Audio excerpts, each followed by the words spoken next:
నమస్తే అందరికీ, welcome to the tech travel works. అన్న మనం ఒక 15 డేస్ అవైలబుల్ లేకుండే నిన్నటి నుంచే వీడియో చేస్తున్నాము.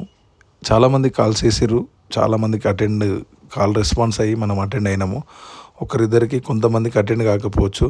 అటెండ్ కాని వాళ్ళకి సారీ అన్న, ఏమనుకోవద్దు. సో ఒకవేళ మేము కాల్ లిఫ్ట్ చేయకపోయినా కూడా వాట్సాప్లో పిన్ చేయండి.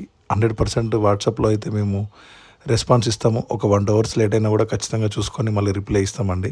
మీకు ప్రాబ్లం ఏంటి అని ఒకవేళ మీరు కాల్లో చెప్పలేకపోతే జస్ట్ మాకు వాట్సాప్లో వీడియో కానీ ఫోటో కానీ పెడితే చూసుకొని మా టీం అటెండ్ అవుతుంది. మీకు ప్రాబ్లం ఏంటి, మీ డోర్ స్టెప్ సర్వీసే ఉంది మా దగ్గర. మీ దగ్గరికి వచ్చి ప్రాబ్లం ఐడెంటిఫై చేసి క్లియర్ చేస్తాము. ఈరోజు వచ్చేసి మనం మక్తానంతార మెదిలాబాద్ దగ్గరలో ఒక ఫ్రిడ్జ్ కంప్లైంట్ ఉండే, అక్కడికి వెళ్ళి చూస్తే అది గ్యాస్ చౌక్ అయిపోయింది. సో ప్రాబ్లం ఏంటని చూసి మొత్తం ఓపెన్ చేసి చూస్తే మనం కంప్లీట్గా రస్ట్ వచ్చేసింది. ఆ రస్ట్ని ఫ్లషింగ్ చేసి క్లియర్గా అంతా సెట్ చేసుకున్నాక టైం బ్యాడ్, మన దగ్గర ఉన్న గ్యాస్ అయిపోయింది. సో ఈరోజు ఆ కంప్లైంట్ చేయలేకపోయినాం. రేపు చేస్తాను, ఆ వీడియో కూడా మీకు అప్లోడ్ చేస్తాను. థ్యాంక్ యూ అండి. ఎప్పటికప్పుడు మీకు ఇన్ఫర్మేషన్ వీడియోస్ అప్లోడ్ చేస్తూనే ఉంటాను. ప్లీజ్ ఫాలో చేసి వేరే వాళ్ళకి షేర్ చేయండి. ఖచ్చితంగా అందరికీ ఉపయోగపడుతుంది. Thank you so much.